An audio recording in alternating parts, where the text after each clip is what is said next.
Hello നമസ്കാരം. വരാൻ പോകുന്ന ഒരു അടിപൊളി എപ്പിസോഡിൻ്റെ സ്റ്റോറി ആയിട്ടോ പറയാൻ പോകുന്നത്. എല്ലാവരും സ്റ്റോറി മുഴുവനായിട്ട് കേൾക്കണം, ഒരിക്കലും മിസ്സാക്കരുത്. ഒരുപാട് സംഭവങ്ങൾ നെക്സ്റ്റ് വീക്കിൽ നമ്മുടെ എപ്പിസോഡിൽ നമ്മുടെ മഴതോര് മുംബൈയിൽ നടക്കുന്നുണ്ട് കേട്ടോ. അതിൻ്റെ ഒരു ഡീറ്റെയിൽഡ് സ്റ്റോറിയാണ് പറയാൻ പോകുന്നത്. നെക്സ്റ്റ് വീക്കിൽ മൺഡേ ടു സൺഡേ വരെയുള്ള വീക്കിൽ എന്തൊക്കെയാണ് സംഭവിക്കാൻ പോകുന്നത് എന്നുള്ളതിൻ്റെ ഒരു ഡീറ്റെയിൽഡ് സ്റ്റോറിയാണ് പറയാൻ പോകുന്നത്.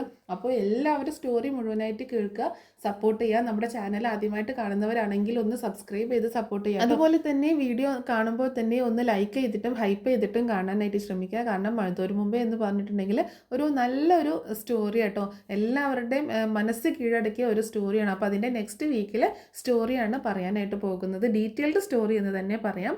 അങ്ങനെ നമ്മുടെ ബാലചന്ദ്രൻ തിരിച്ച് വീട്ടിലേക്ക് വരാനുള്ള ഒരു പ്ലാനൊക്കെ ഉണ്ട് കേട്ടോ. പക്ഷെ അതിനു മുൻപ് തന്നെ രാജീവൻ ബാലചന്ദ്രനെ കാണാനായിട്ട് റിസോർട്ടിലേക്ക് എത്തിയേക്കാണ്.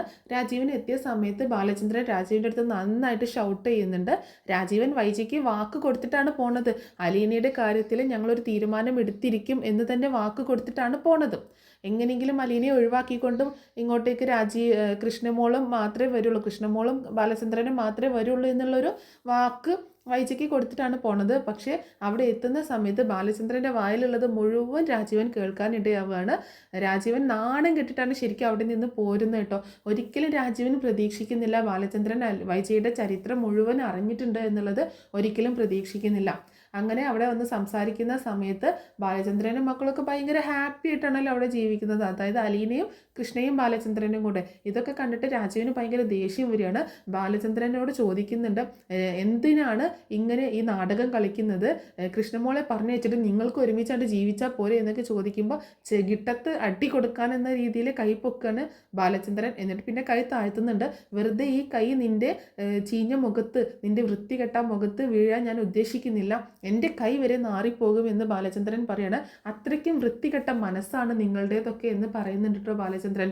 ഞങ്ങൾ എന്ത് വൃത്തികേടാണ് കാണിച്ചത്? ഇപ്പോൾ വൃത്തികേട് ചെയ്തുകൊണ്ടിരിക്കുന്നത് ബാലചന്ദ്രൻ അല്ലേ എന്ന് ചോദിക്കുമ്പോൾ, നിങ്ങളൊരു വൃത്തികേടും കാണിച്ചില്ലേ, നിങ്ങളുടെ പെങ്ങളെ ഒരു വൃത്തികേടും കാണിച്ചില്ലേ എന്ന് ചോദിക്കുകയാണ്. അപ്പോൾ ജസ്റ്റ് ഒന്ന് വായടഞ്ഞു പോകട്ടോ. വൈജി എന്ത് തെറ്റ് ചെയ്തു എന്നാണ് ബാലചന്ദ്രൻ പറയുന്നത്. വൈജി ഒരു തെറ്റും ചെയ്തിട്ടില്ല എന്ന് പറയുമ്പോൾ, ഒരു തെറ്റും ചെയ്തിട്ടില്ലേ, പിന്നെ എന്തിനാണ് ഒരു വർഷത്തോളം തിരുവനന്തപുരത്ത് പോയിട്ട് ഒളിച്ചു താമസിച്ചത് വൈജ എന്ന് ചോദിക്കുകയാണ്. അത് കേട്ടപ്പോൾ രാജീവനാകെ ഷോക്കായി പോവാണ്. വൈജ ഒളിച്ചു താമസിച്ചു എന്നോ? അവിടെ രാവുണ്യമ്മാവിൻ്റെ വീടുള്ള കാര്യം ബാലചന്ദ്രൻ അറിയത്തില്ലേ? അവിടെയായിരുന്നല്ലോ വൈജ താമസിച്ചത്. അതെങ്ങനെ ഒളിച്ചു താമസിക്കലാകും എന്ന് ചോദിക്കുമ്പോൾ, ആ നാടുമായിട്ട് യാതൊരു ബന്ധവുമില്ലാതെ ആഗ്രയിൽ നിന്ന് നേരെ തിരുവനന്തപുരത്ത് വന്നിട്ട് ഒരു വർഷം കറക്റ്റ് താമസിക്കുന്നത് എന്തിൻ്റെ അടിസ്ഥാനത്തിലാണ് എന്നാണ് ചോദിക്കുന്നത് കേട്ടോ.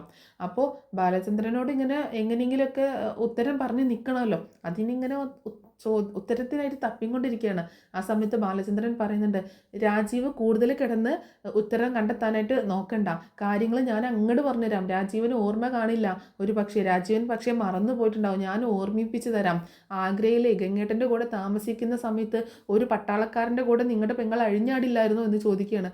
അത് കേട്ടപ്പോൾ രാജീവ് ആകെ ഷോക്കുണ്ട്. ബാലചന്ദ്ര, താൻ എന്തൊക്കെയാണ് പറയുന്നത്? ഞാൻ പറയുന്നത് സത്യമല്ലേ? അവിടെ ഒരുത്തൻ്റെ കൂടെ അഴിഞ്ഞാട്ടമായിരുന്നില്ലേ നിങ്ങളുടെ പെങ്ങൾക്ക്? എങ്ങനെ അഴിഞ്ഞാട്ട്? വെറും പ്രേമമായിരുന്നോ? കൂടെ പോയി താമസിക്കുകയായിരുന്നില്ലേ ഭാര്യയും ഭർത്താവുമായിട്ട്? അങ്ങനെ അവനൊരു സമ്മാനം കൊടുത്തിട്ടല്ലേ അവൻ കടന്നു കളഞ്ഞത്? എന്നിട്ടല്ലേ വൈജയെ നിങ്ങൾ തിരുവനന്തപുരത്ത് കൊണ്ടുവന്ന് ഒരു വർഷത്തോളം താമസിപ്പിക്കുകയും അവിടെ വെച്ച് വൈജ ഒരു പെൺകുഞ്ഞിനെ പ്രസവിക്കുകയും ചെയ്തില്ലേ? അതൊക്കെ അവിടെ വെച്ച് സംഭവിച്ച കാര്യങ്ങളല്ലേ? ഈ ചതിയൊന്നും ഞാൻ അറിയത്തില്ലെന്ന് കരുതിയോ? 23 വർഷമായിട്ട് നിങ്ങളും നിങ്ങളുടെ പെങ്ങളും വീട്ടുകാരും മുഴുവൻ എന്നെ പറ്റിച്ചുകൊണ്ടിരിക്കല്ലേ, എന്നെ വഞ്ചിച്ചുകൊണ്ടിരിക്കില്ലേ? ഇതൊന്നും ഞാൻ അറിയത്തില്ലെന്ന് കരുതിയോ എന്നൊക്കെ ചോദിച്ച് ഷൗട്ട് ചെയ്യണം. നിന്ന നിൽപ്പിൽ ഭൂമി പിളർന്ന് താഴേക്ക് പോയെങ്കിൽ എന്നുള്ളൊരവസ്ഥയിലാണ് രാജീവ് നിൽക്കുന്നത്. കാരണം അത്രയും നാണക്കേട് വന്ന് ഭവിച്ചേക്കാണ്. കാരണം ഒരിക്കലും രാജീവ് ചിന്തിച്ചിരുന്നില്ല, ആരും ചിന്തിച്ചിരുന്നില്ല ബാലചന്ദ്രൻ ഇങ്ങനെയൊക്കെ അറിയുമെന്ന്.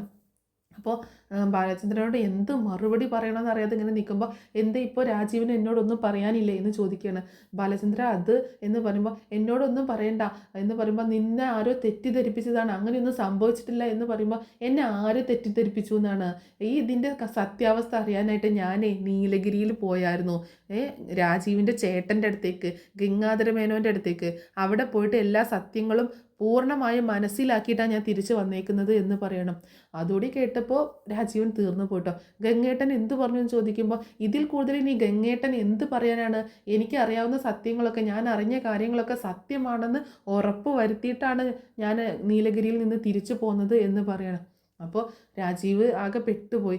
ബാലചന്ദ്ര അതൊക്കെ കഴിഞ്ഞു പോയില്ലേ, 10-22 വർഷം കഴിഞ്ഞു പോയില്ലേ, ആ സമയത്ത് വൈജിക്ക് ഒരു അബദ്ധം പറ്റി, ശരിയാണ്, പക്ഷേ ഇത്രയും വർഷങ്ങൾ കഴിഞ്ഞില്ലേ, നിങ്ങൾ ഒരുമിച്ച് താമസിക്കാൻ തുടങ്ങിയിട്ട് നിങ്ങൾക്ക് 3 മക്കളായില്ലേ, അവർ വളർന്ന് വലുതായില്ലേ, ഇനി അവരുടെ കാര്യങ്ങളില്ലേ എന്നൊക്കെ ചോദിക്കുമ്പോൾ അവർ വളർന്ന് വലുതായി, എങ്ങനെ വലുതായി, അവരെ വളർത്താൻ പോലും വൈജിയുടെ ഭാഗത്തു നിന്ന് എന്തെങ്കിലും പങ്കുണ്ടായിട്ടുണ്ടോ, അവൾക്ക് അവളുടെ ജോലി അല്ലെങ്കിൽ അവളുടെ സമ്പാദ്യം അത് മാത്രമേ ഉള്ളൂ, മക്കളുടെ കാര്യങ്ങൾ ഒന്നും തന്നെ ശ്രദ്ധിക്കാറില്ല, സ്കൂളിലൊരു മീറ്റിംഗ് വെച്ചാൽ പോവില്ല, മക്കൾ ഉണ്ടെന്ന് മാത്രമേ ഉള്ളൂ, വാശിയും വൈരാഗ്യം കയറ്റിയല്ലേ മക്കളെ വളർത്തിയേക്കുന്നത്, എൻ്റെ കൃഷ്ണമോള് മാത്രമാണ് അതിൽ നിന്നൊരിത്തിരി മാറ്റത്തിൽ നിൽക്കുന്നത് എന്ന് പറയട്ടോ.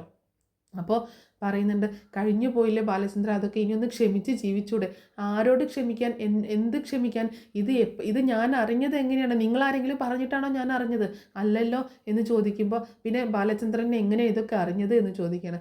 ഞാൻ എങ്ങനെയോ അറിഞ്ഞോട്ടെ എന്ന് പറയട്ടോ. അപ്പോൾ അലീനെ ഇങ്ങനെ നോക്കുന്നുണ്ട് കേട്ടോ രാജീവ്.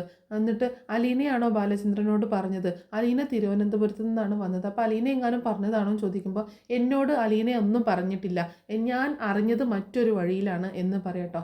അപ്പോൾ അത് കഴിഞ്ഞു പോയില്ലേ ബാലചന്ദ്ര, ആ കുഞ്ഞാണെങ്കിൽ മരിച്ചു പോവുകയും ചെയ്തു. ഏത് കുഞ്ഞ് മരിച്ചു പോയി, എവിടെ മരിച്ചു പോയി, ആര് പറഞ്ഞു നിങ്ങളോട്, ആ കുഞ്ഞ് മരിച്ചു പോയി എന്ന് വൈജയെ നിങ്ങൾ പറഞ്ഞു പറ്റിച്ചതല്ലേ എന്ന് ചോദിക്കുകയാണ്. അത് ശരിയാണ്, വൈജയോട് അങ്ങനെ പറഞ്ഞു, പക്ഷേ ആ കുഞ്ഞിനെ ഒരു ഓർഫനേജിൽ ഏൽപ്പിച്ചായിരുന്നു, പിന്നെ 2 വർഷം കഴിഞ്ഞപ്പോൾ ആ കുഞ്ഞ് മരിച്ചുപോയി എന്നാണ് രാവണ്യമ്മാമ പറഞ്ഞത് എന്ന് പറയുമ്പോൾ നിങ്ങളൊക്കെ അതും വിശ്വസിച്ചിരുന്നു അല്ലേ, അതൊക്കെ വെറുതെ ആയിരുന്നു, ആ കുഞ്ഞ് ഇന്നും ജീവനോടെ ഇരിപ്പുണ്ട്, ഒരു മിടുക്കി പെൺകുട്ടിയായിട്ട് വളർന്നു നിൽക്കുന്നുണ്ട് എന്ന് പറയട്ടോ. എന്തായാലും വൈജ പ്രസവിച്ച കുഞ്ഞിനെ നിങ്ങളെല്ലാവരും കൂടി ചേർന്ന് ഒരു ഓർഫനേജിലാക്കിയത് നന്നായി, ആ കുഞ്ഞിന് ഒരിക്കലും വൈജയുടെ സ്വഭാവം കിട്ടിയിട്ടില്ല, വളരെ നല്ല പെൺകുട്ടിയായിട്ട് അവൾ ഇന്നും വളർന്ന് വലുതായിട്ട് നിൽക്കുന്നുണ്ട് എന്ന് പറയണം. അപ്പോൾ രാജീവ് ഒരു സംശയത്തോട് കൂടിയിട്ട് ഇങ്ങനെ അലീനയെ നോക്കുന്നുണ്ട് കേട്ടോ. അപ്പോൾ ബാലചന്ദ്രൻ അത് കാണുന്നുണ്ട്, എന്നാലും കണ്ടില്ല എന്ന് വെക്കുകയാണ്. അപ്പോൾ അലീനയാണ് ആ കുട്ടി എന്നുള്ള കാര്യമൊന്നും തൽക്കാലം ഇപ്പോൾ പറയാൻ ഉദ്ദേശിക്കുന്നില്ല. അങ്ങനെ എന്താണെങ്കിലും ഞാൻ വീട്ടിലേക്ക് വരുന്നുണ്ടെങ്കിൽ ഞാൻ എൻ്റെ 2 മക്കളെയും കൊണ്ടേ വരത്തുള്ളൂ എന്ന് പറയുമ്പോൾ 2 മക്കളോ, അതെ അലീനയും എൻ്റെ മകളാണ്, അവളെയും കൂട്ടിയിട്ടേ ഞാൻ വരത്തുള്ളൂ എന്നിങ്ങനെ പറയണം. അപ്പോൾ അതോടെ കേട്ടപ്പോൾ രാജീവ് പിന്നെ ഒന്നും പറയാനില്ല കേട്ടോ. ഇനി ബാലചന്ദ്രനോട് തർക്കിച്ചിട്ട് കാര്യമില്ല എന്ന് മനസ്സിലാവുകയാണ്. അയാൾ വളരെ നാണം കെട്ടാണ് വീട്ടിലേക്ക് തിരിച്ചെത്തുന്നത് കേട്ടോ. അങ്ങനെ വീട്ടിലേക്ക് തിരിച്ചെത്തിയതിന് ശേഷം മനുവിനോട് ഇങ്ങനെ സംസാരിക്കുന്നുണ്ട്. അങ്കിള് കൊച്ചച്ഛൻ പോയിട്ട് അങ്കിൾ എന്ത് പറഞ്ഞു എന്ന് ചോദിക്കുമ്പോൾ മനുവിൻ്റെ അടുത്ത് ഒന്നും പറയുന്നില്ല കേട്ടോ. ഇനി മനുവിന് കാര്യങ്ങളൊക്കെ അറിയാമോ എന്നൊക്കെയുള്ളൊരു പേടിയിൽ ഒന്നും പറയുന്നില്ല. അവരുടെ പ്രശ്നങ്ങൾ അങ്കിളിനെ കൊണ്ട് തീർക്കാൻ പറ്റുമോ എന്ന് ചോദിക്കുകയാണ് മനു.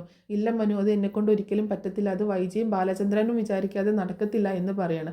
ഇപ്പം എങ്ങനെ ഇരിക്കുന്നു, ഞാൻ അപ്പോഴേ പറഞ്ഞതല്ലേ ഈ പ്രശ്നത്തിലൊന്നും തല കൊണ്ടുപോയി വെക്കണ്ട എന്നുള്ളത്, എനിക്ക് തോന്നുന്നു എന്തൊക്കെയാണ് പ്രശ്നങ്ങൾ എന്നുള്ളത് കൊച്ചച്ഛൻ്റെ അടുത്ത് അങ്കിള് പറഞ്ഞിട്ടുണ്ട് എന്നുള്ളത്, അത് വളരെ സീക്രട്ടായിട്ടുള്ള എന്തോ കാര്യമാണെന്ന് എനിക്ക് മനസ്സിലായി എന്ന് പറയുമ്പോൾ രാജീവ് ഒന്നും മിണ്ടുന്നില്ല കേട്ടോ.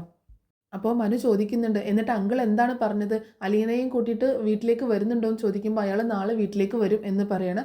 ആ സമയത്ത് ഞാൻ അവിടെ ഉണ്ടാവണം എന്നാണ് ബാലചന്ദ്രൻ പറഞ്ഞിരിക്കുന്നത് എന്നും പറയുന്നുണ്ട് കേട്ടോ. പക്ഷേ ഞാൻ അങ്ങോട്ടേക്ക് പോകുന്നില്ല, ബാലചന്ദ്രൻ അയാളുടെ വീട്ടിലേക്ക് തിരിച്ച് കയറി വരുന്ന സമയത്ത് എന്താണെങ്കിലും ഞാൻ അങ്ങോട്ടേക്ക് പോകാൻ ഉദ്ദേശിക്കുന്നില്ല എന്ന് പറയുമ്പോൾ അത് പറ്റില്ല, അങ്കിള് പോവുന്നെ വേണം, അങ്കിള് വരുന്ന സമയത്ത് കൊച്ചച്ഛൻ അവിടേക്ക് പോവുന്നെ വേണം എന്നിങ്ങനെ നിർബന്ധം പറയണം.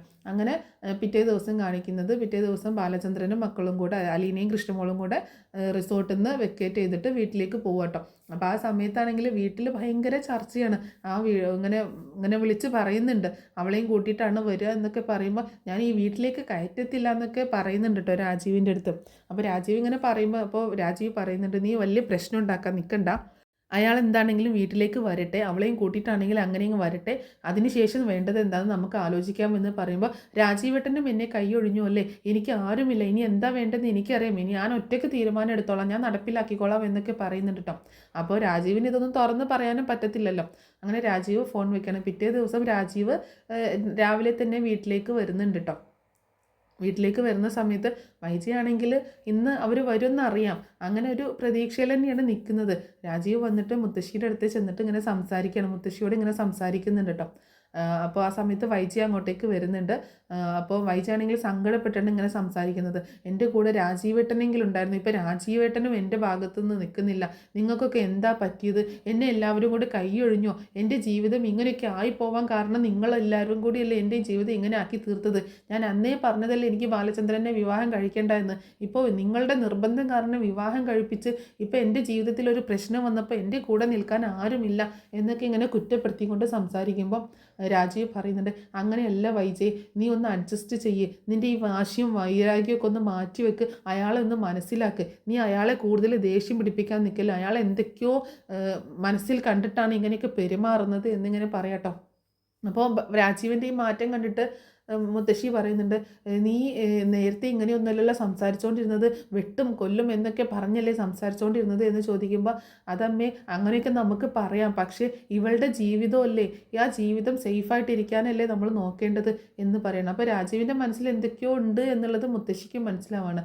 അപ്പോൾ ആരുമില്ല, എനിക്ക് എൻ്റെ കൂടെ നിൽക്കാൻ ആരുമില്ല, ഞാൻ ഒറ്റയ്ക്കാണ് എന്നൊക്കെ പറഞ്ഞിങ്ങനെ സങ്കടപ്പെട്ടുകൊണ്ടിരിക്കുകയാണ്. കരയുന്നൊക്കെ ഉണ്ട് കേട്ടോ വൈജ, ഞാൻ ഇനിയും ജീവിച്ചിരിക്കത്തില്ല എന്നൊക്കെ ഇങ്ങനെ പറയുന്നുണ്ട്. എൻ്റെ ജീവിതം എൻ്റെ കയ്യിൽ കിട്ടിയിട്ടില്ല എന്നെങ്കിൽ പിന്നെ ഞാൻ എന്തിനാണ് ജീവിച്ചിരിക്കുന്നത് എന്നൊക്കെ പറഞ്ഞ് ഇങ്ങനെ സങ്കടപ്പെട്ട് കരയണം. പിന്നീട് കാണിക്കുന്നത് നമ്മുടെ ബാലചന്ദ്രനും അതുപോലെ കൃഷ്ണമോളും അലീനയും കൂടിയിട്ട് വീട്ടിലേക്ക് തിരിച്ചു വന്നത്. ആ സമയത്ത് ആദ്യം തന്നെ കാറിൽ നിന്ന് ഇറങ്ങുന്നത് കൃഷ്ണയും ബാലചന്ദ്രനും കേട്ടോ. അപ്പോൾ സിറ്റ് ഔട്ടിൽ തന്നെ നമ്മുടെ ബബിത നിൽക്കുന്നുണ്ട്. അങ്ങനെ കൃഷ്ണയും ബാലചന്ദ്രനും കൂടെ വീട്ടിലേക്ക് തിരിച്ചു വരികയാണ്. അപ്പോൾ അലീന ആദ്യം കാറിൽ നിന്ന് ഇറങ്ങുന്നില്ല കേട്ടോ. അങ്ങനെ ഇവർ തിരിച്ച് വീട്ടിലേക്ക് കയറി വരുന്ന സമയത്ത് അപ്പോൾ ബബിത കൃഷ്ണയെ കണ്ടിട്ട് ഇങ്ങനെ നോക്കുന്നുണ്ട്, അച്ഛൻ വന്നോ എന്നൊക്കെ ചോദിച്ച് ബബിത അടുത്തേക്ക് ചെല്ലുമ്പോൾ ബാലചന്ദ്രൻ അങ്ങനെ മൈൻഡ് ചെയ്യുന്നില്ല കേട്ടോ. അപ്പോൾ ആ സമയത്തും ബബിത മൊബൈലിലാണ്. അപ്പോൾ പറയുന്നുണ്ട്, ഏത് സമയത്തും നിനക്ക് മൊബൈലിൽ മാത്രമേ നോക്കിയിരിക്കാനുള്ളൂ എന്ന് ചോദിക്കുമ്പോൾ ബബിത ഒന്നും മിണ്ടാതെ നിൽക്കണം. അങ്ങനെ അവരകത്തേക്ക് കയറി ചെല്ലുന്ന സമയത്ത് വൈജയന്തിയും അവിടുന്ന് അങ്ങോട്ടേക്ക് വരുന്നുണ്ട്. അതുപോലെ രോഹിത്തും മുകളിൽ നിന്ന് താഴേക്ക് ഇറങ്ങി വരും കേട്ടോ. അപ്പോൾ കൃഷ്ണയും ബാലചന്ദ്രനും മാത്രമാണ് വന്നത് എന്ന് കണ്ടപ്പോൾ വൈജയന്തിക്ക് ഇത്തിരി ആശ്വാസമാവുന്നുണ്ട്. അങ്ങനെ ആ സമയത്ത് ആണ് പെട്ടെന്ന് പിന്നെ കാറിൻ്റെ പുറകു സീറ്റിൽ നിന്ന് അലീന ബാഗൊക്കെ എടുത്തുകൊണ്ട് ഇറങ്ങുന്നത് കേട്ടോ. അത് കണ്ടപ്പോൾ ബബിതയ്ക്ക് ആകെ ഷോക്കാവാണ്, ഇവളും വന്നിട്ടുണ്ട് എന്ന് മനസ്സിലാവാണ്. അലീനയാണെങ്കിൽ ബബിതയെ ഇങ്ങനെ നോക്കുന്നുണ്ട്. ബബിത വളരെ ദേഷ്യത്തോട് കൂടിയിട്ടാണ് അലീനയെ നോക്കുന്നത്. അങ്ങനെ അലീന ബാഗും സാധനങ്ങളൊക്കെ എടുത്തുകൊണ്ട് പുറകെ ഇങ്ങനെ വരികയാണ്. ആ സമയത്ത് വന്നിട്ട് അലീനയും കൂടെ അങ്ങോട്ടേക്ക് വരുന്നത് കണ്ടപ്പോൾ വൈജ ആകെ കല്ലി തുള്ളി നിൽക്കുക കേട്ടോ. ഇവളെ ഞാൻ ഈ വീട്ടിൽ നിന്ന് ഇറക്കി വിട്ടതല്ലേ, എന്തിനാണ് ഇവളെ തിരിച്ചു കൊണ്ടുവന്നത് എന്നൊക്കെ ചോദിച്ച് ദേഷ്യപ്പെടുമ്പോൾ, ഇത് എൻ്റെ വീടാണ്, ഈ വീട്ടിൽ ആരൊക്കെ നിൽക്കണ്ടെന്ന് തീരുമാനിക്കാനുള്ള പൂർണ്ണ സ്വാതന്ത്ര്യം എനിക്കാണ്, അല്ലാത്തവർക്ക് ഇവിടെ നിന്ന് പിരിഞ്ഞു പോകാം എന്ന് പറയുമ്പോൾ, ഇവിടെ ഇനി വീട്ടുജോലിക്കാരിയുടെയും ഹോം നേഴ്സിൻ്റെയും ഒന്നും ആവശ്യമില്ല, അതുകൊണ്ട് ഇവളുടെ സേവനം ഇനി ഇവിടെ വേണ്ട എന്ന് തന്നെ പറയണ വൈജയന്തി. ആ സമയത്ത് ബാലചന്ദ്രൻ പറയുന്നുണ്ട്, അലീന ഇന്ന് മുതൽ ഇവിടുത്തെ ഹോം നേഴ്സ് അല്ല, ഇവിടുത്തെ വീട്ടുജോലിക്കാരിയല്ല, അലീന എൻ്റെ 3 മക്കളെ പോലെ എൻ്റെ മോളാണ്, എൻ്റെ മൂത്ത മകളാണ് അലീന. ആ സ്ഥാനമാണ് ഞാൻ അലീനയ്ക്ക് കൊടുത്തിട്ടുള്ളത്. അതുകൊണ്ട് എൻ്റെ 3 മക്കളുടെ കൂടെ നാലാമത്തെ മോളായിട്ടല്ല, എൻ്റെ ഏറ്റവും മൂത്ത മകളായിട്ട്, എൻ്റെ 1ാമത്തെ മകളായിട്ട് തന്നെ അലീന ഇവിടെ ജീവിക്കും എന്ന് പറയണം. അത് കേട്ടതോടുകൂടിയിട്ട് വൈജയ്ക്ക് ഇങ്ങോട്ട് കല്ലി ഇളകുക കേട്ടോ. കണ്ട തെരുവിൽ കിടന്ന് ആരോ പഴിച്ച് പ്രസവിച്ചിട്ട് പോയ പെണ്ണിനെയൊക്കെ കൊണ്ടുവന്ന് വീട്ടിൽ കൊണ്ടുവന്നിട്ട് എൻ്റെ മൂത്ത മകളാണെന്ന് പറഞ്ഞ് വളർത്താൻ ബാലചന്ദ്രന് നാണമില്ല എന്നൊക്കെ ചോദിച്ചുകൊണ്ട് സംസാരിക്കുമ്പോൾ, എൻ്റെ നേരെ ഷൗട്ട് ചെയ്യാൻ നിൽക്കണ്ട, എൻ്റെ നേരെ ഷൗട്ട് ചെയ്യാൻ നീ വളർന്നിട്ടില്ല, അതുകൊണ്ട് എൻ്റെ നേരെ ഷൗട്ട് ചെയ്യുമ്പോൾ ഒന്ന് സൂക്ഷിച്ച് വേണം ഷൗട്ട് ചെയ്യാൻ, എൻ്റെ നേരെ ഒച്ചെടുക്കണ്ട എന്നൊക്കെ പറഞ്ഞ് അവളുടെ വൈജയുടെ വായ എടുപ്പിക്കുകയാണ് ബാലചന്ദ്രൻ കേട്ടോ. അപ്പോൾ വൈജ ഒന്നും മിണ്ടാതെ നിൽക്കുന്നുണ്ട്. അപ്പോൾ രോഹിത്തും ബബിതയും ചോദിക്കുന്നുണ്ട്, അച്ഛനും ഞങ്ങൾ 3 മക്കളല്ലേ ഉള്ളൂ, പിന്നെ എന്തിനാണ് ഇവളെയും കൂടി മകളാണെന്ന് പറഞ്ഞ് കൊണ്ടുവന്നേക്കുന്നത്, ഞങ്ങളത് സമ്മതിക്കില്ല എന്ന് പറയുമ്പോൾ, നിങ്ങളുടെ സമ്മതം ആർക്ക് വേണം? ഇവളെ ഒരു പട്ടിയെ പോലെയല്ലേ നിങ്ങളെല്ലാവരും കൂടെ ചേർന്ന് ഈ വീട്ടിൽ നിന്ന് ഇറക്കി വിട്ടത്, അതിന് നിങ്ങൾ എൻ്റെ സമ്മതം ചോദിച്ചായിരുന്നോ? ഇല്ലല്ലോ. പിന്നെ ഇവളെ ഈ വീട്ടിൽ താമസിപ്പിക്കുന്നത് ഞാൻ എൻ്റെ ഇഷ്ടത്തിനാണ്, ഞാൻ എൻ്റെ കാശ് കൊണ്ട് പണിതുണ്ടാക്കിയ വീട്ടിൽ ആരെ താമസിപ്പിക്കണ്ടെന്ന് തീരുമാനിക്കാനുള്ള അവകാശം എനിക്കാണ്, അല്ലാതെ നിങ്ങൾക്കല്ല. നിങ്ങൾക്ക് ഇവിടെ വേണമെങ്കിൽ എൻ്റെ മക്കളായിട്ട് താമസിക്കാം, നിങ്ങളെ പേടിച്ചിട്ടൊന്നും ഞാൻ ഇനി അലീനയെ ഒഴിവാക്കാനോ എൻ്റെ മകളല്ല എന്ന് പറയാനോ ഞാൻ നിൽക്കുന്നില്ല എന്ന് പറയണം. അപ്പോൾ രോഹിത്താണെങ്കിൽ വളരെ ദേഷ്യത്തിലാണ് നിൽക്കുന്നത്. രോഹിത്ത് എന്തോന്ന് പറയാൻ തുടങ്ങുന്ന സമയത്ത് ബാലചന്ദ്രൻ ഒരൊറ്റ നോട്ടം നോക്കുന്നുണ്ട് കേട്ടോ. ആ സമയത്ത് രോഹിത്ത് തല താഴ്ത്തി പോവാണ്. അപ്പോൾ രോഹിത്ത് എന്തോ ഇടങ്കോലിടാൻ, അങ്ങനെ ഇവിടെ പറ്റത്തില്ല എന്നൊക്കെ പറഞ്ഞുകൊണ്ട് സംസാരിക്കാൻ തുടങ്ങുന്ന സമയത്താണ് ബാലചന്ദ്രൻ ഇങ്ങനെ നോക്കുന്നത്. അപ്പോൾ അങ്ങനെ മാറി തല താഴ്ത്തി നിൽക്കുകയാണ്. എന്നിട്ട് അലീനയോട് പറയുന്നുണ്ട്, നീ ബാഗൊക്കെ എടുത്തുകൊണ്ട് പോയി റൂമിൽ കൊണ്ടുപോയി കൃഷ്ണമോളോട് പറയുന്നുണ്ട്, ചേച്ചിയുടെ ബാഗൊക്കെ എടുത്തുകൊണ്ട് പോയി അവിടെ വെക്കുക എന്ന് പറയുമ്പോൾ കൃഷ്ണയും പറയുന്നുണ്ട് കേട്ടോ വൈജയോട്, ചേച്ചി ഇവിടെ തന്നെ താമസിക്കും, എൻ്റെ ചേച്ചിയാണ്, ഞാൻ എങ്ങനെയാണോ അതുപോലെ തന്നെയാണ് അച്ഛന് ചേച്ചിയും, ചേച്ചിക്ക് അതുപോലെ തന്നെയാണ് അച്ഛനെ പോലെ തന്നെയാണ്, സ്വന്തം അച്ഛൻ തന്നെയാണ്, അതുകൊണ്ട് ഇനി ചേച്ചി ഇവിടെ നിന്ന് എങ്ങോട്ടേക്കും പോകുന്നില്ല, അലീന ചേച്ചിയും നമ്മുടെ കൂടെ നമ്മുടെ വീട്ടിൽ ജോലിക്കാരിയായിട്ടല്ല അച്ഛൻ്റെയും അമ്മയുടെയും മകളായിട്ട് ഈ വീട്ടിൽ താമസിക്കും എന്ന് തന്നെ പറയാട്ടോ. അപ്പോൾ വൈജയാണെങ്കിൽ കല്ല് കയറി ഇങ്ങനെ നിൽക്കുക കേട്ടോ. വൈജയൊക്കെ ആണെങ്കിൽ നമ്മുടെ അലീനയും കണ്ട് അരച്ച് കലക്കി കൊടുത്തിട്ടുണ്ടെങ്കിൽ ഒറ്റ വലിക്കാണ്ട് കുടിക്കും, അത്രയ്ക്ക് ദേഷ്യമുണ്ട് കേട്ടോ. അങ്ങനെ കൃഷ്ണ അലീനയുടെ ബാഗൊക്കെ എടുത്തിട്ട് മുത്തശ്ശിയുടെ റൂമിലേക്ക് കൊണ്ടുപോയി വെക്കുന്നുണ്ട്. അപ്പോൾ മുത്തശ്ശി ആകെ ഇങ്ങനെ അന്തം വിട്ടുകൊണ്ട് നോക്കാൻ, ഇതെന്താ, ഇതൊക്കെ അലീനയുടെ ബാഗല്ലേ, നിങ്ങൾ തിരിച്ചു വന്നോ, അലീന എന്തേ എന്നൊക്കെ ചോദിക്കുമ്പോൾ അലീന അങ്ങോട്ടേക്ക് കയറി ചെല്ലട്ടോ. അപ്പോൾ അലീനയെ കണ്ടപ്പോൾ, നീ പോയില്ലായിരുന്നോ കൊച്ചേ, നീ എങ്ങനെ തിരിച്ചു വന്നത്, നീ എങ്ങനെ ഇവരുടെ കൂടെ കൂടിയോ എന്നൊക്കെ ചോദിക്കുമ്പോൾ സാറ് പുറകെ വന്ന് എന്നെയും കൂട്ടിക്കൊണ്ടാണ് പോയത് മുത്തശ്ശി എന്ന് പറയുന്നുണ്ട് കേട്ടോ.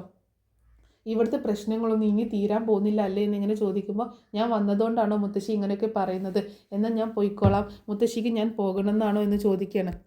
അതല്ല കുട്ടി ഞാൻ പറഞ്ഞത്, നീ പോയതും വന്നതും ഒന്നുമല്ല, ഇവിടുത്തെ പ്രശ്നങ്ങൾ സോൾവ് ആവുന്നില്ലല്ലോ, അതിൻ്റെ ഒരു വിഷമത്തിൽ ഞാൻ പറഞ്ഞതാണ്.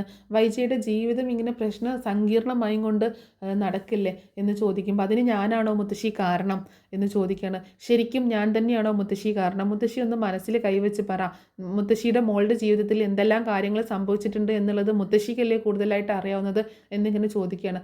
അപ്പോൾ കൃഷ്ണയും അതിങ്ങനെ കേട്ടുകൊണ്ട് നിൽക്കുന്നുണ്ട്. അപ്പോൾ പിന്നെ അലീന കൂടുതലൊന്നും പറയുന്നില്ല, കാരണം കൃഷ്ണയ്ക്ക് ഈ കാര്യങ്ങളൊന്നും അറിയാമെന്നുള്ളത് അലീനയ്ക്ക് അറിയില്ലല്ലോ. അങ്ങനെ എന്താണെങ്കിലും സാറ് പറയാതെ ഇനി ഞാൻ ഇവിടെ നിന്ന് പോകത്തില്ല മുത്തശ്ശി, എന്നെ ഇനി പറഞ്ഞയച്ചാലും ഞാൻ പോകത്തില്ല, ഇനി പറഞ്ഞയക്കുകയാണെങ്കിൽ തന്നെ ഞാനും കൃഷ്ണയും സാറും കൂടി ആയിരിക്കും ഈ വീട്ടിൽ നിന്ന് മാറി താമസിക്കുക, അത് സാറെടുത്ത തീരുമാനമാണ് എന്ന് പറയണം. അപ്പോൾ ഇതെന്തായാലും ഒരു നടക്ക് തീരത്തില്ല, ഈ പ്രശ്നങ്ങളൊന്നും ഉടനെ അവസാനിക്കാൻ പോകുന്നില്ല എന്നിങ്ങനെ മുത്തശ്ശി ഇങ്ങനെ പറയുന്നുണ്ട്. അങ്ങനെ അലീനയോട് ബാലചന്ദ്രൻ പറയുന്നുണ്ടായിരുന്നു, എനിക്ക് കുടിക്കാൻ ഇത്തിരി ചൂടുവെള്ളം അല്ലെങ്കിൽ ഒരു ലെമൺ ടീ എന്തെങ്കിലും ഉണ്ടാക്കി കൊണ്ടുപോകുക അലീന എന്ന് പറഞ്ഞിട്ടുണ്ടായിരുന്നു കേട്ടോ. അത് എനിക്ക് വേണ്ടി മാത്രമാണ്, നീ ഇവിടുത്തെ ജോലിക്കാരി ആയതുകൊണ്ടല്ല, നീ എൻ്റെ മകളാണ്, മകൾ അച്ഛന് ഉണ്ടാക്കി കൊടുക്കുന്നതാണ്, അതുകൊണ്ടാണ് ഞാൻ നിന്നോട് പറഞ്ഞത് എന്ന് പറയണ്ടായിരുന്നേ. അങ്ങനെ അലീന കിച്ചണിലേക്ക് പോവാണ്. കിച്ചണിലേക്ക് ചെല്ലുന്ന സമയത്ത് വൈജയന്തിയും പുറകെ ചെല്ലുന്നുണ്ട് കേട്ടോ. വൈജയന്തി പുറകെ ചെന്നിട്ട് ഭയങ്കര ദേഷ്യത്തോട് കൂടിയിട്ട് അലീനയോട് സംസാരിക്കുകയാണ്. എടി നാണം കെട്ടവളെ, നിനക്ക് നാണം ഉണ്ടോടി ഇങ്ങോട്ടേക്ക് തിരിച്ചു കയറി വരാൻ, നിന്നെ ഞങ്ങൾ ഇവിടെ നിന്ന് പറഞ്ഞയച്ചതല്ലേടി, പിന്നെ നീ എന്തിനാടി ഇങ്ങോട്ടേക്ക് വന്നേക്കുന്നത് എന്നൊക്കെ ചോദിച്ച് സംസാരിക്കുമ്പോൾ, എനിക്ക് ഇങ്ങോട്ടേക്കല്ലാതെ വേറെ എങ്ങോട്ടും പോകാൻ പറ്റത്തില്ല മാഡം എന്ന് പറയട്ടോ. നിനക്ക് ഇങ്ങോട്ടേക്ക് വരാൻ പറ്റത്തില്ല, ഇങ്ങോട്ടല്ലാതെ വേറെ എങ്ങോട്ടും പോകാനില്ലെന്നോ, നിനക്ക് എവിടെയെങ്കിലും പോയി നശിച്ചു പോക്കൂടെ, നീ എന്തിനാടി നാണം കെട്ടവളെ ഇങ്ങോട്ടേക്ക് വീണ്ടും വന്നേക്കുന്നത്, എൻ്റെ സ്വസ്ഥതയും സമാധാനം കളയാൻ എൻ്റെ ജീവിതത്തിൽ നിന്ന് ഇറങ്ങിപ്പോയി തരാമോ എന്ന് ചോദിക്കുമ്പോൾ, എനിക്ക് അങ്ങനെ മാഡത്തിൻ്റെ ജീവിതത്തിൽ നിന്ന് ഇറങ്ങിപ്പോകാൻ പറ്റത്തില്ല, മാഡത്തിൻ്റെ ഒരു ഭാഗം തന്നെയാണ് ഞാൻ എന്ന് പറയട്ടോ. എൻ്റെ ഒരു ഭാഗമാണെന്നോ, എന്തൊക്കെയാണ് നീ പറയണത് എന്ന് ചോദിക്കട്ടോ. അപ്പോൾ കൃഷ്ണ വന്നിട്ട് പറയുന്നുണ്ട്, അമ്മയ്ക്ക് ചേച്ചിയോട് എന്തിനാണ് ഇത്രയ്ക്ക് വൈരാഗ്യം, അമ്മയ്ക്ക് ചേച്ചി ഒരു മോളായിട്ട് കണ്ടൂടെ, അമ്മ പ്രസവിച്ച മകളായിട്ട് കണ്ടാൽ എന്താ കുഴപ്പം എന്ന് ചോദിക്കുകയാണ്. അപ്പോൾ വൈജ കൃഷ്ണയോട് ദേഷ്യപ്പെടുന്നുണ്ടോ, കൃഷ്ണയെ നീ എൻ്റെ മുന്നിൽ നിന്ന് ഇങ്ങനെ സംസാരിക്കാനായിട്ടില്ല കേട്ടോ, നീ എന്നെ വെറുതെ ദേഷ്യം പിടിപ്പിക്കാൻ നിൽക്കാതെ പൊക്കോ എന്ന് പറയുമ്പോൾ, ഞാൻ പോവുകയാണ്, എനിക്കിനി കൂടുതലൊന്നും പറയാനില്ല, എന്താണെങ്കിലും അമ്മ എന്തൊക്കെ ചെയ്താലും അലീന ചേച്ചി ഇവിടെ നിന്ന് പോകത്തില്ല, അലീന ചേച്ചി പോയാൽ ഞാനും അച്ഛനും കൂടെ പോകും, അതുകൊണ്ട് അലീന ചേച്ചി ഇനിയും പറഞ്ഞയക്കാമെന്ന് അമ്മ ചിന്തിക്കേണ്ട എന്ന് പറയുന്നുണ്ട് കേട്ടോ. ആ സമയത്ത് വളരെ ദേഷ്യപ്പെട്ട് വൈജ അലീനയോട് പറയുന്നുണ്ട്, നിന്നെ ഞാൻ എൻ്റെ മകളാക്കാനോ, എൻ്റെ മകളാക്കാടി നിന്നെ ഞാൻ വേറെ ആരെയും കണ്ടില്ലല്ലോ എൻ്റെ മകളാക്കാൻ, എൻ്റെ മകളാക്കണമെങ്കിൽ എൻ്റെ ചോരയൊഴുകണം, എൻ്റെ ചോര ഞരമ്പിലൊഴുകണം, എന്നാൽ മാത്രമേ എൻ്റെ മകളാവത്തുള്ളൂ എന്ന് പറയട്ടോ. അപ്പോൾ കൃഷ്ണൻ പറയുന്നുണ്ട്, അമ്മയുടെ ചോര തന്നെയാണ് ചേച്ചിയുടെ ഞരമ്പിലൂടെ ഒഴുകുന്നത് എന്ന് പറയാട്ടോ. എൻ്റെ ചോരയാണ് ഇവളുടെ ഞരമ്പിലൂടെ ഒഴുകുന്നതോ, അതെങ്ങനെയെന്ന് ചോദിക്കുമ്പോൾ, അങ്ങനെ അങ്ങോട്ട് ചിന്തിച്ചാൽ പോരെ അമ്മയ്ക്ക് എന്ന് പറയണം. അപ്പോൾ അത് കേട്ടപ്പോൾ അലീനയും ആകെ ഷോക്കായിരുന്നു കേട്ടോ. പിന്നെ അങ്ങനെ ഉണ്ട് ചിന്തിച്ച്, ഏതോ തെരുവിൽ ആരോ പെറ്റിട്ട് പോയ ഇവളെ ഞാൻ എൻ്റെ മകളായിട്ട് അംഗീകരിക്കണമല്ലേ, എൻ്റെ പട്ടി അംഗീകരിക്കും എന്നൊക്കെ പറയണം. എന്നാൽ അമ്മ അത് എന്തെങ്കിലുമൊക്കെ അംഗീകരിച്ചോളും എന്ന് പിറുപിറുത്തുകൊണ്ട് കൃഷ്ണ അവിടെ നിന്ന് പോകുന്നുണ്ട്. ആ സമയത്തും വൈജ അലീനയോട് ദേഷ്യപ്പെട്ടുകൊണ്ടിരിക്കുകയാണ്, ഒരു മകൾ വന്നേക്കുന്നു, എനിക്ക് 3 മക്കളേ ഉള്ളൂ, ഞാൻ 3 മക്കളെ പ്രസവിച്ചിട്ടേ ഉള്ളൂ, അവരാണ് എൻ്റെ മക്കൾ എന്ന് പറയുമ്പോൾ അലീന, മാഡം 3 മക്കളെ മാത്രമേ പ്രസവിച്ചിട്ടുള്ളൂ എന്ന് ചോദിക്കുകയാണ്. അത് കേട്ടപ്പോൾ വൈജ ഒന്ന് ഷോക്കാവുന്നുണ്ട്. അതെന്താ നീ അങ്ങനെ ചോദിച്ചത് എന്ന് ചോദിക്കുമ്പോൾ, അല്ല മാഡം 3 മക്കളെ മാത്രമേ പ്രസവിച്ചിട്ടുള്ളൂ എന്നല്ലേ പറഞ്ഞത്, അതുകൊണ്ട് ഞാൻ ചോദിച്ചതാണ്, മാഡം 3 മക്കളെ മാത്രമേ പ്രസവിച്ചിട്ടുള്ളൂ എന്ന് ചോദിച്ചതാണ് എന്ന് പറയട്ടോ. എന്താ സംശയം, ഇവിടെ നീ കണ്ടില്ലേ എൻ്റെ 3 മക്കളെ എന്ന് ചോദിക്കുമ്പോൾ, ഇവിടെ ഞാൻ 3 മക്കളെ കണ്ടു, അതല്ലാതെ എന്ന് പറഞ്ഞിട്ട് അലീന ഇങ്ങനെ നിർത്തുമ്പോൾ, വൈജി ആകെ ഷോക്കാവുന്നുണ്ട് കേട്ടോ. അപ്പം എന്നിട്ട് അലീന അവിടെ നിന്നിട്ട് മാറിപ്പോവാണ്. അപ്പോൾ അലീന എന്താ ഈ പറഞ്ഞത് എന്ന് മനസ്സിലാവാതെ ആകെ ഇങ്ങനെ ഷോക്കായിട്ട് നിൽക്കുകയാണ് നമ്മുടെ വൈജ. അതേസമയം രാജീവും അവിടെ ഉണ്ടല്ലോ. അപ്പോൾ രാജീവാണെങ്കിൽ ഇതിൽ കൂടുതലൊന്നും ഇടപെടാതെ അവിടെ ഇങ്ങനെ മാറി നിൽക്കുന്നുണ്ട് കേട്ടോ. ബാലചന്ദ്രൻ്റെ മുന്നിലേക്ക് വരാതെ വല്ലാണ്ട് ഇടപെടുന്നൊന്നുമില്ല കേട്ടോ. അപ്പോൾ വൈജ ചെന്നിട്ട് രാജീവിനോട് സംസാരിക്കുന്നുണ്ട്. ഇതൊക്കെ കണ്ടിട്ടും രാജീവേട്ടൻ എന്തോ ഒന്നും മിണ്ടാതെ നിന്നത്, അവൾ എന്നോട് സംസാരിക്കുന്നതൊക്കെ കേട്ടില്ലേ എന്നൊക്കെ ചോദിക്കുമ്പോൾ, നീ കൂടുതൽ അവരുടെ കാര്യങ്ങളിൽ ഇടപെടാൻ പോവേണ്ട വൈജയ്, അയാൾ എന്തെങ്കിലും കാണിക്കട്ടെ, നീ തൽക്കാലം ഒന്ന് ഒതുങ്ങി കൊടുത്തേക്ക്, അയാൾ എന്താണ് കാണിക്കാൻ പോണതെന്ന് നമുക്ക് നോക്കാം, തൽക്കാലം ഒന്ന് അയാൾ പറയണത് അനുസരിച്ച് വിചാരിച്ചിട്ട് നിനക്ക് ഒന്നും നഷ്ടപ്പെടാൻ പോകുന്നില്ല എന്നൊക്കെ രാജീവ് ഇങ്ങനെ പറയുമ്പോൾ എനിക്ക് മനസ്സിലായി എല്ലാവരും ഇപ്പോൾ ബാലചന്ദ്രൻ്റെ സൈഡാണ്. എൻ്റെ ഭാഗത്തു നിന്ന് ചിന്തിക്കാനോ എനിക്ക് വേണ്ടി സംസാരിക്കാനോ ആരുമില്ല. ഇപ്പോൾ ശരിയാക്കി തരാം, അവളെ പറഞ്ഞയച്ചു തരാം എന്നൊക്കെ പറഞ്ഞ് വെല്ലുവിളിച്ച് അമ്പും കൊമ്പൊക്കെ എടുത്ത് പോയതല്ലേ രാജീവേട്ടൻ. ഇവിടെ നിന്ന് വില്ലും വാളൊക്കെ എടുത്ത് പോയിട്ട് എന്താ ഇപ്പം ഉണ്ടായത്?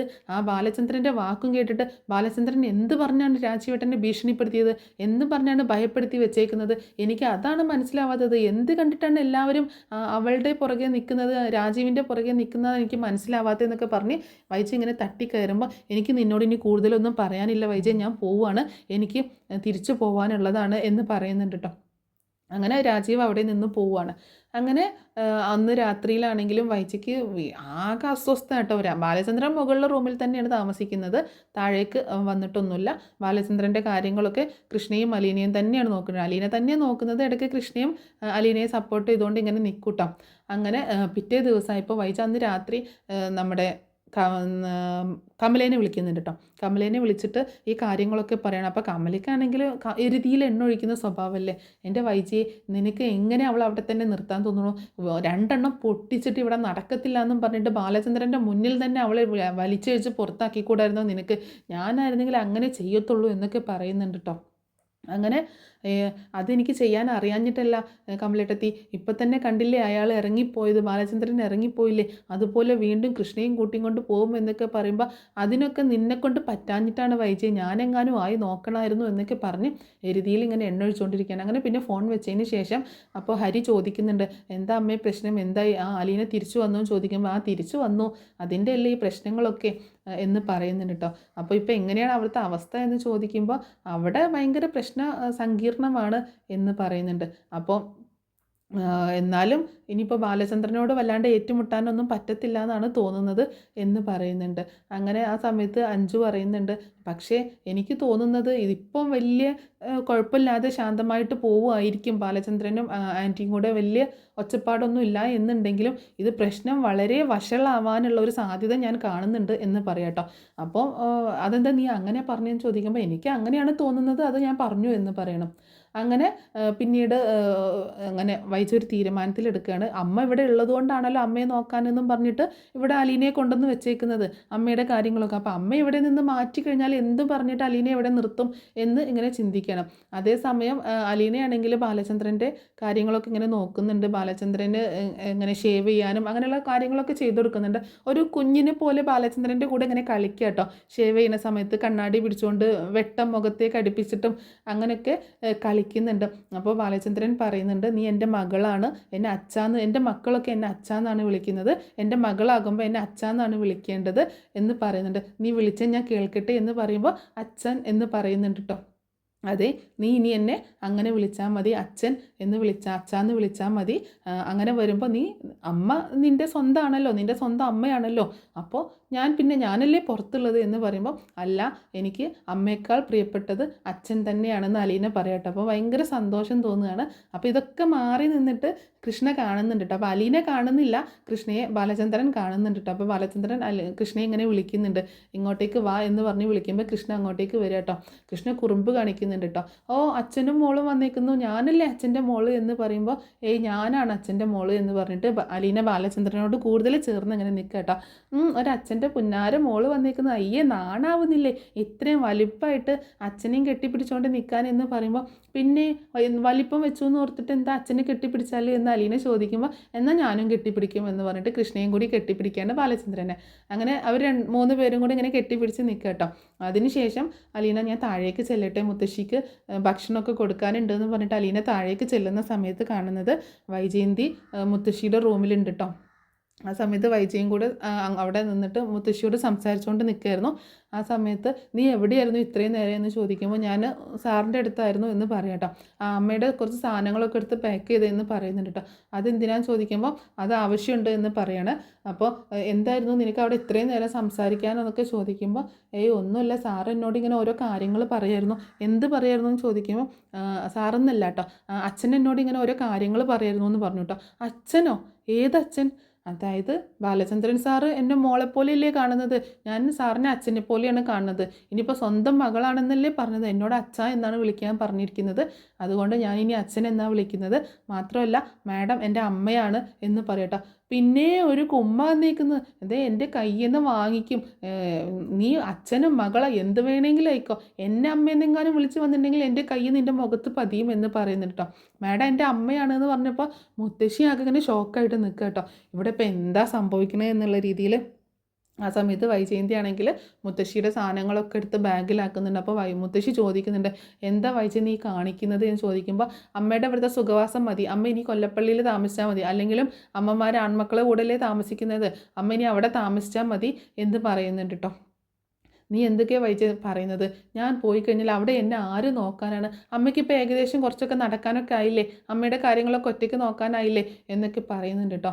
അപ്പോൾ എന്നാലും അവളുടെ ഇടയിലേക്ക് ഞാൻ എങ്ങനെ പോകുമെന്ന് ചോദിക്കുമ്പോൾ, ആൺമക്കളുടെ കൂടെ മരുമക്കൾ തന്നെയാണ് അമ്മമാരെ നോക്കേണ്ടത്, അതുകൊണ്ട് അമ്മ ഇനി അവിടെ താമസിച്ചാൽ മതി എന്ന് നിർബന്ധം പറയാം കേട്ടോ. അങ്ങനെ മുത്തശ്ശി ഇവിടെ നിന്നോട്ടെ എന്നൊക്കെ അലീന പറയുമ്പോൾ, നീ ആരാടി അത് തീരുമാനിക്കാൻ, ഇവിടുത്തെ കാര്യങ്ങൾ ഞാൻ നോക്കിക്കോളാം, നീ വലിയ ആളാവണ്ട എന്നൊക്കെ പറയുന്നുണ്ട് കേട്ടോ. അങ്ങനെ മുത്തശ്ശിയും കൂട്ടിയിട്ട് ഇങ്ങനെ കാറിലേക്ക് കൊണ്ടുപോവുകയാണ് വൈജ. അപ്പോൾ അലീനയും കൂടി ചേർന്ന് പിടിച്ചാണ് കൊണ്ടുപോകുന്നത്. അപ്പോൾ നമ്മുടെ ബബിതയും കൃഷ്ണയും ഒക്കെ വന്നിങ്ങനെ നിൽക്കുന്നുണ്ട് കേട്ടോ. ഇങ്ങനെ മുത്തശ്ശി അവിടുന്ന് കൊണ്ടുപോകുമ്പോൾ അലീന വീണ്ടും പറയുന്നുണ്ട്, മുത്തശ്ശിയോട് ഇങ്ങനെ പോവല്ലേ മുത്തശ്ശി എന്നൊക്കെ പറയുമ്പോൾ, എനിക്കറിയില്ല കുഞ്ഞ്, എനിക്ക് എൻ്റെ ജീവിതം ഇത്രയൊക്കെ ആയി, മക്കൾ പറയുന്നതും കേട്ട് അങ്ങോട്ട് ജീവിക്കാനല്ലേ എന്നെക്കൊണ്ട് പറ്റത്തുള്ളൂ, മക്കൾ എന്നെ അങ്ങോട്ടും ഇങ്ങോട്ടും തട്ടിക്കളിക്കാൻ ഫുട്ബോൾ പോലെ എന്നൊക്കെ പറഞ്ഞ് മുത്തശ്ശി ഇങ്ങനെ കെട്ടിപ്പിടിച്ച് കരയാട്ടോ അലീനയെ. മുത്തശ്ശി ഞാൻ എന്താ ചെയ്യേണ്ടത് മുത്തശ്ശി എന്നൊക്കെ ചോദിക്കുമ്പോൾ, നീ ഇവിടെ നിൽക്കും മോളെ, നീ ഇനിയിപ്പോൾ എന്ത് ചെയ്യാനാണ്, ഞാൻ പോട്ടെ, ഞാൻ ഇനിയിപ്പോൾ കമലയുടെ അടുത്ത് ചെന്നിട്ട് അനുഭവിക്കാനുള്ളതാണ് എൻ്റെ വിധിയെങ്കിൽ അങ്ങനെ ആവട്ടെ എന്നൊക്കെ പറഞ്ഞ് മുത്തശ്ശിയും കൊണ്ടിട്ട് വൈജയന്തി പോവുകയാണ് കൊല്ലപ്പള്ളിയിലേക്ക്. അപ്പോൾ ഇതൊരിക്കലും കമല പ്രതീക്ഷിക്കുന്നില്ലല്ലോ. അങ്ങനെ കൊല്ലപ്പള്ളിയിലേക്ക് എത്തിച്ചേരുന്ന മുത്തശ്ശിയെ കണ്ടിട്ട് കമല ആകെ ഷോക്കാവുന്നുണ്ട് കേട്ടോ. അപ്പോൾ ബാഗും സാധനങ്ങളൊക്കെ ആയിട്ടാണ് വരുന്നത് കണ്ടപ്പോൾ കമല ഞെട്ടിപ്പോവാണ്. ഇതെന്താ ഇങ്ങനെയെന്ന് ചോദിക്കുമ്പോൾ, അമ്മ ഇനി ഇവിടെയാണ് താമസിക്കുന്നതെന്ന് പറയണ വൈജ. അമ്മ ഇവിടെയാണ് താമസിക്കുന്നതെന്ന് കേട്ടപ്പോൾ അവളുടെ കമലയുടെ എല്ലാ ഇതും പ്ലാനും പോവുക കേട്ടോ. കമല പറയുന്നുണ്ട്, അമ്മ ഇവിടെ താമസിക്കാനോ എന്ന് ചോദിക്കുമ്പോൾ, പിന്നെ അമ്മ മകൻ്റെ വീട്ടിലല്ലേ താമസിക്കേണ്ടത്, അമ്മ ഇനി ഇവിടെ താമസിച്ചാൽ മതി, ഇനിയിപ്പോൾ ശിവേട്ടനും വരാറായില്ല ഇങ്ങോട്ട്, ശിവേട്ടൻ വരുമ്പോൾ എന്താണെങ്കിലും അമ്മ ഇവിടെ തന്നെയല്ലേ താമസിക്കുന്നത് എന്ന് പറയുന്നുണ്ട്. അങ്ങനെ വൈജ അമ്മയെ കൊല്ലപ്പള്ളിയിൽ കൊണ്ടാക്കിയേക്കാണ്. പിന്നീട് അങ്ങോട്ട് ശരിക്കും പറഞ്ഞാൽ നമ്മുടെ കടപ്പാട്ടൂർ വീട്ടിൽ അച്ഛനും മോളുമായിട്ടുള്ള ഒരു ശരിക്കും പറഞ്ഞാൽ ആ ഒരു ഇതാട്ടോ. കാരണം അമ്മ അവിടെ ഉണ്ടാകുമ്പോൾ വൈജയുടെ പ്ലാനുകൾ എന്തൊക്കെയോ നടക്കില്ല എന്ന് വൈജയ്ക്ക് തോന്നിയിട്ടാണ് വൈജ കൊണ്ടാക്കുന്നത്. അലീനെ എങ്ങനെയെങ്കിലും അവിടെ നിന്ന് തുരത്തണം എന്നുള്ളൊരു ലക്ഷ്യമുണ്ട്. അപ്പോൾ അതിന് വേണ്ടിയിട്ട് വൈജ കുറച്ച് കണക്കുകൂട്ടലുകളൊക്കെ നടത്തുന്നുണ്ട്. അതിൻ്റെ ഭാഗമായിട്ടാണ് അലീനയെ മുത്തശ്ശിയെ അവിടെ നിന്ന് മാറ്റുന്നത് കേട്ടോ. അങ്ങനെ എന്താണെങ്കിലും മുത്തശ്ശിയെ മാറ്റി ഇനി അലീനയെ ഒരു പാഠം പഠിപ്പിക്കണം എന്നുള്ളൊരു തീരുമാനമാണ്. അപ്പോൾ മുത്തശ്ശിയെ നോക്കാനായിട്ടാണല്ലോ കൊണ്ടുവന്നത്, അപ്പോൾ അത് മുത്തശ്ശിയെ ഇനി നോക്കേണ്ട ആവശ്യമില്ല, അതും പറഞ്ഞ് ഇനി പറഞ്ഞയക്കാലോ എന്നുള്ളതാണ്. പക്ഷേ വൈജയന്തി തീരുമാനിക്കുന്നതും ചിന്തിക്കുന്നതും പോലും ഒന്നുമല്ല ബാലചന്ദ്രൻ പ്രവർത്തിക്കുന്നത്. അയാളുടെ മനസ്സിൽ മറ്റ് ലക്ഷ്യങ്ങളൊക്കെയാണ്. അപ്പോൾ എന്താണെങ്കിലും ഇനി അവിടെ നിന്ന് അങ്ങോട്ടേക്ക് ശരിക്കും പറഞ്ഞാൽ ഭയങ്കര പ്രശ്നങ്ങൾ ഉണ്ടാവുന്നുണ്ട് കേട്ടോ. ബാലചന്ദ്രനും വൈജയന്തിയും അതുപോലെ അലീനയൊക്കെ ആയിട്ട് ഭയങ്കര പ്രശ്നങ്ങൾ ഉണ്ടാവുന്നുണ്ട്. ഇനി ഇവിടെ പിന്നീടാണ് നമ്മുടെ ബബിതയുടെയും രോഹിത്തിൻ്റെ ഒക്കെ ഇഷ്യൂസൊക്കെ ഉണ്ടാവുന്നത്. അപ്പോൾ അതൊക്കെ സ്റ്റോറി ആയിട്ട് ഒരു ദിവസം ഇങ്ങനെ പറഞ്ഞ് അപ്ലോഡ് ചെയ്യുന്നതായിരിക്കും. അപ്പോൾ ഈ സ്റ്റോറി നിങ്ങൾക്ക് ഇഷ്ടമായിട്ടുണ്ടാവുമെന്ന് കരുതുകയാണ്. ഇഷ്ടമായിട്ടുണ്ടെങ്കിൽ സപ്പോർട്ട് ചെയ്യാൻ മറക്കരുത് കേട്ടോ.